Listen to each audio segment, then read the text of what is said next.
जय माता दी। आज आपको कुछ ऐसा उपाय बताएंगे जिससे कि नवग्रहों में कोई भी आपको छू नहीं सकता है, कोई आपको परेशान नहीं कर सकता है।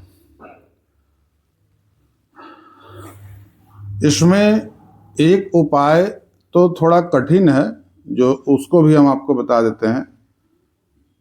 जैसे कि सन्यासी की तरह जीवन जीना, ब्रह्मचर्य रहना, भूमि शयन करना और बिल्कुल सात्विक भोजन करना। सात्विक में भी मिर्च का, नमक का, तीक्ष्ण पदार्थ का भोजन नहीं करना। तो ये जो चीज है, ये अगर आप करते हैं तो इससे आपको ग्रहों, कोई भी ग्रह है वो आपको छू नहीं सकता है। इसमें ये तो आपका जीने का तरीका हो गया। उसके बाद आप जिस भी इष्ट का उपासना करते हैं उनका उपासना करते रहिए, आपको कोई ग्रह छू नहीं सकता है।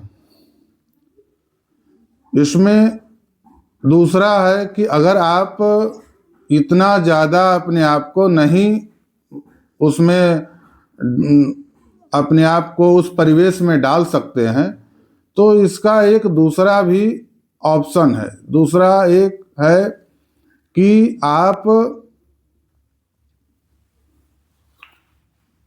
परिवार में भी रहकर और अपने आप को सबसे ज़्यादा प्रभावित आपका भोजन करता है, तो भोजन का सुधार आपको करना होगा। भोजन का सुधार, सबसे प्रथम भोजन का सुधार करना होगा। आप तीक्ष्ण पदार्थ का भोजन नहीं करें, तीक्ष्ण पदार्थ का भोजन नहीं करें। दूसरा, आप संभव जितना हो सके ऊनी वस्त्र या कंबल, इन्हीं पर आप शयन करें और संभव हो तो पृथ्वी पर इसको बिछा करके इन्हीं पर शयन करें, ऊनी वस्त्र। और है कि आप संभव हो, जितना संभव हो, ब्रह्मचर्यता का पालन करें और अपने इष्ट का उपासना करें, जो भी आपके इष्ट हैं।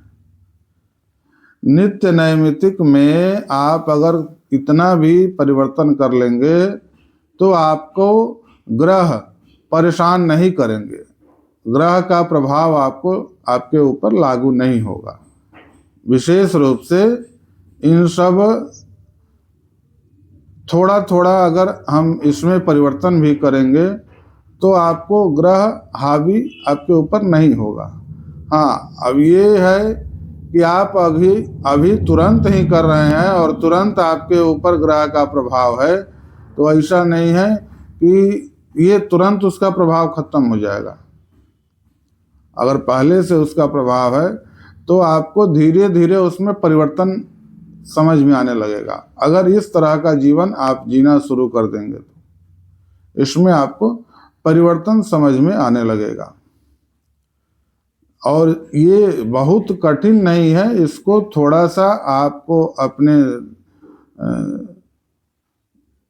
जीवन के उस परिवेश में इसको डालना है, इसको थोड़ा सा अलग करके डालना है कि हमारा भोजन सही हो, हमारा खान पान सही हो और हमारा जो रहने का, सोने का इत्यादि जो भी है वो शुद्धता हो वहाँ पर, और इसका आपको प्रभाव इसमें देखने को मिलेगा, जरूर मिलेगा। और ये एक जगह वर्णन किया गया है कि अगर इस तरह से आप अगर जीवन जीते हैं तो ग्रह आपको, कोई भी ग्रह आपको छू नहीं सकता है। ग्रह छूता कैसे है? और ग्रह परेशान कैसे करता है? तो सबसे पहला है कि आपका प्रभाव पड़ता है भोजन से, और दूसरा है कि दूसरा प्रभाव पड़ता है आपके रहन, जो आप जहाँ पर रहते हैं और रह करके वहाँ का जो आपका व्यवस्था है साफ सफाई का, ये सब, इन सब चीज़ों का भी प्रभाव पड़ता है। और इसमें आपका दिनचर्या का भी प्रभाव पड़ता है, आपका दैनिक जीवन का क्या, रोज का आपका नियम क्या है। तो इन सारे चीज़ों का प्रभाव पड़ता है। और इसमें एक चीज़ और भी आता है कि जो व्यक्ति बिना मतलब का दिन भर असत्य बात करता है उसको भी प्रभावित होना पड़ता है। अगर आप व्यवसाय में हैं या कोई आप उस तरह का कार्य में हैं तो अपने जीविका पार्जन के लिए थोड़ा बहुत आप बोल सकते हैं, मगर जो व्यक्ति बिना मतलब का दिन भर असत्य बोलता है तो उसके ऊपर भी ग्रह का प्रभाव पड़ने लगता है। कुछ जगह पर ग्रह का विशेष प्रभाव पड़ने लगता है जहाँ जहाँ केवल गलत कार्य होता है, गलत कार्यों से वहाँ का वातावरण पूरा लिप्त है, तो उस जगह में नहीं जाना चाहिए, उस जगह से बचाव रखना चाहिए।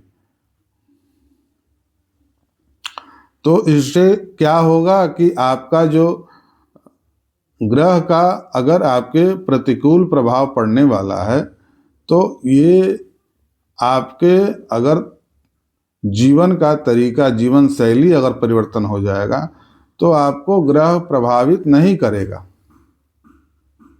जय माता दी।